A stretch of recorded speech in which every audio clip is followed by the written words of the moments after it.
Salam sejahtera Malaysia. Berjumpa lagi kita di dalam channel ini. Sebelum saya memulakan, jangan lupa tolong tekan butang subscribe dan sharekan video ini.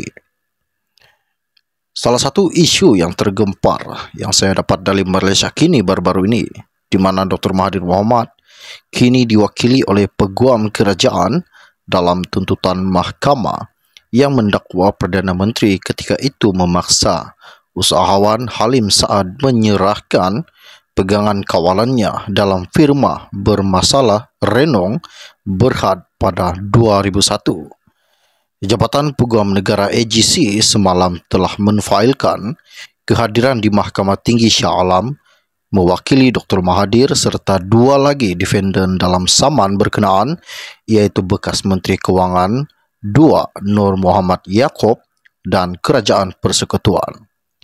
Ketika dihubungi petang ini, Peguam Muhammad Rafiq Rashid Ali yang berhasrat untuk mengadakan arahan pemerhati bagi Mahathir dalam tindakan sivil itu, mengesahkan AGC kini mewakili bekas Perdana Menteri itu dan dua lagi defendernya.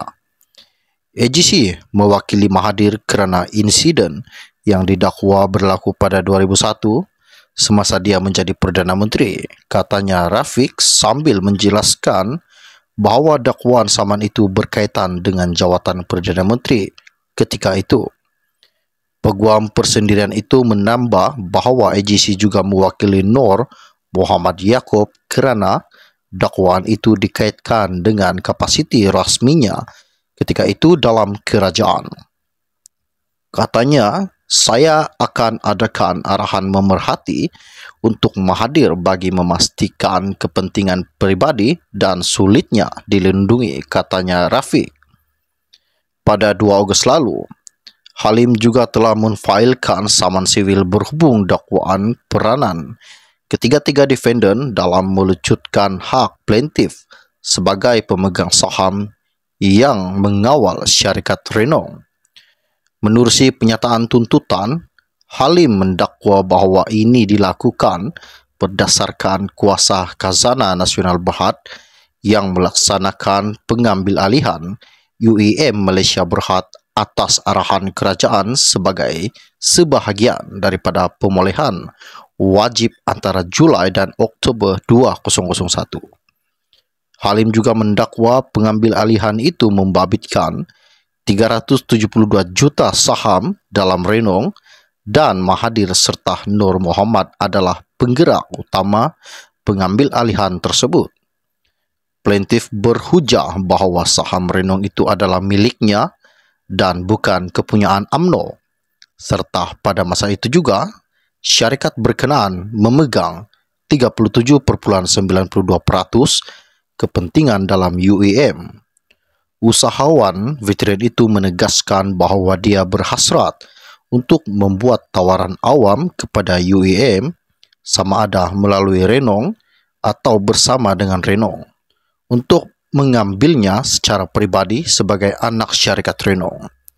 Plaintiff bagaimanapun diarahkan oleh Mahathir secara langsung dan melalui Nur Muhammad untuk tidak meneruskan attended GO seperti yang dikehendaki kerajaan. Sebaliknya, untuk memperolehi semua saham dalam UEM melalui entiti yang ditetapkan, Khazanah Nasional Berhad atau pihak yang diamanahkan. Selaras dengan ini, plaintiff juga diarahkan untuk meninggalkan UEM dan Renong, kedua-duanya sebagai pemegang saham dan pengarah termasuk dalam anak syarikat mereka. Ini menyaksikan plaintiff menyerahkan kawalannya ke atas Renong dan UEM kepada kerajaan dan akhirnya plaintiff melepaskan saham Renong miliknya dengan kerugian. Plaintiff mematuhi arahan tersebut kerana Mahathir ketika itu adalah Perdana Menteri dan selaku Menteri Kewangan juga.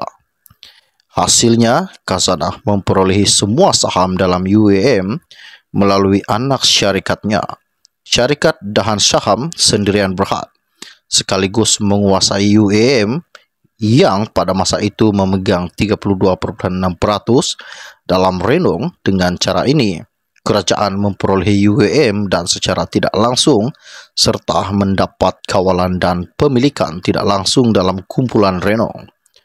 Pemulihan hak pemberian dan pelucutan hak plaintif sebagai pemegang saham mengawal renong yang merupakan aspek utama pelaksanaan pengambil alihan oleh kerajaan telah dilaksanakan atau disebabkan tanpa sebarang pampasan dibayar kepada plaintif bertentangan dengan perkara 13 Perlembagaan Persekutuan, katanya Halim.